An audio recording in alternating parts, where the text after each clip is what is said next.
So I had searched all over the world looking for an imaging solution that provided an answer to the questions I had sought. So I'd looked at things like MRI, fMRI, I'd looked at CT scanning, I'd looked at SPECT, I'd looked at institutes on the East Coast and internationally, and I'd looked for something that gave me an answer when parents asked me, what is the problem and how do I solve it? And one day I found it.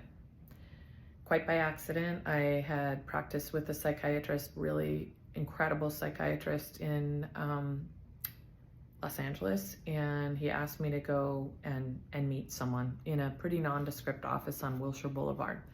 And when I got there, quite to my surprise, I saw a boy named Henry sitting on the floor, rocking back and forth, playing with rubber bands and making direct eye contact with his mother and speaking like a deaf child, which I knew was not developmentally appropriate at 4 years old. And the reason I knew that is I had done an entire middle school year practicum with profoundly autistic middle school children in grad school. And I thought that that's what I was seeing. And I was frankly puzzled. I wondered what an addiction psychiatrist could have to do with this boy who, in my mind, looked like he had autism. And his mom said, Henry's autistic. And I nodded. And then she said, 90 days ago, he was entirely nonverbal and encopretic. Encopretic means he has no bladder control, no bowel control.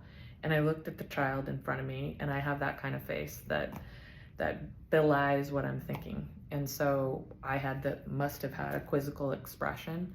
And she said, Henry's my fourth child. The other three are neurotypical.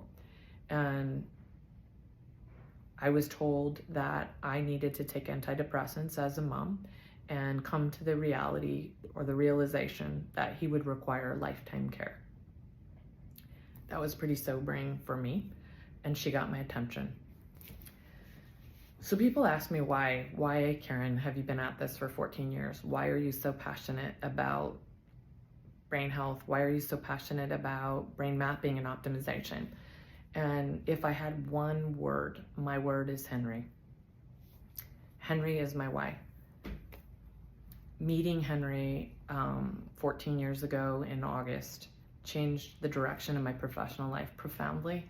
And it was one of those moments where you're not looking for a direction. You think you know where you're headed, and someone intervenes, something intervenes, some technology intervenes and changes the absolute direction of what you think your life's work is going to be about. It changed everything for me. So again, I'm in my head and I'm asking myself, like, why in the world am I sitting here with an autistic child and his mom? And what does that have to do with addiction? Because that's what I think I'm there to see that day.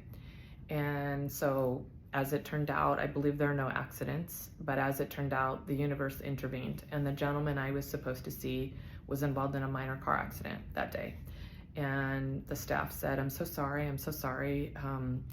He's been in an accident and he won't be here today.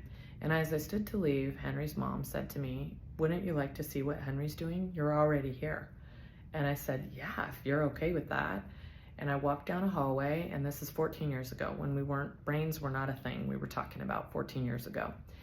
And I walked down the hallway and I watched a 4-year-old child put 2 sensors on his head, enter a 9-digit PIN code from memory, and on a 60-inch flat screen television, drive a race car with his brain using no hand controls, only focus and concentration.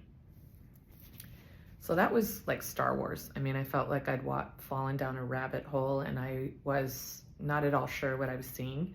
And so I repeated a lot of things to the tech and said, like, Henry's mom is telling me that he's autistic. And she explained to me that 90 days ago, he was entirely nonverbal and encopretic. And so I said, well, then you would say Henry's an exceptional case. And the tech said, no, Karen. In fact, his mom's great. She does the exercises we give her at home, and she brings him here 3 times a week. But you know what? In a year, he will retest, remap as neurotypical. And I said, what? And I just thought, that doesn't exist. Once you have this label of autism, you have it forever. That's what I've been taught. That's what we've all been taught. And so I didn't believe it. I was super skeptical and I didn't believe it.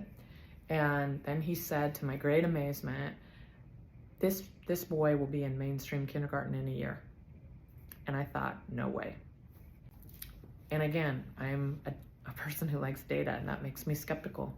I want to see the proof. I don't want to just believe this story, even though it made the hair on my arm stand up. I viscerally experienced that afternoon.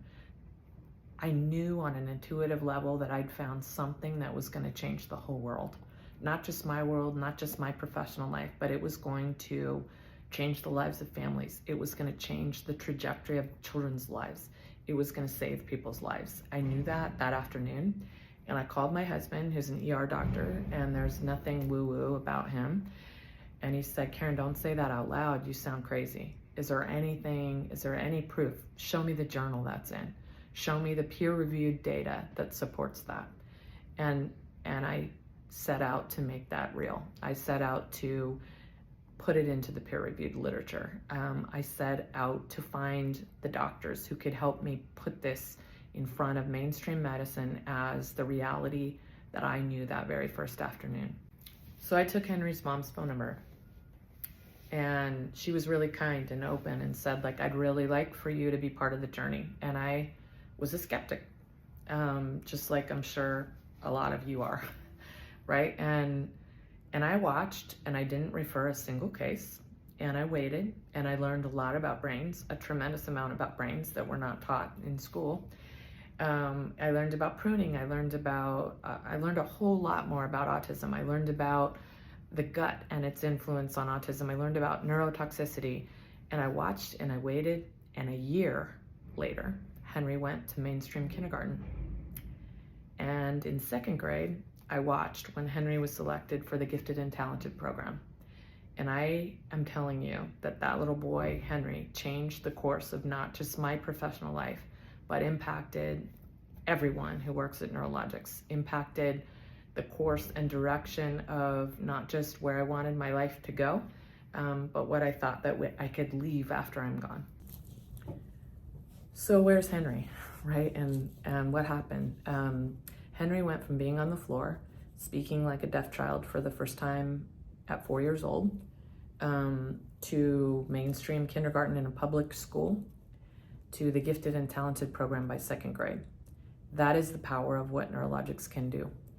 And that is one population that we work with. And quite frankly, the most severe population we work with are kids with pervasive developmental delay or autism, kids on the spectrum. We're probably best known for high functioning people, for people who are professional athletes, and you might want to know how these two things fit together. And I'm happy to tell you that, but I'm also happy to tell you that every single thing started with Henry.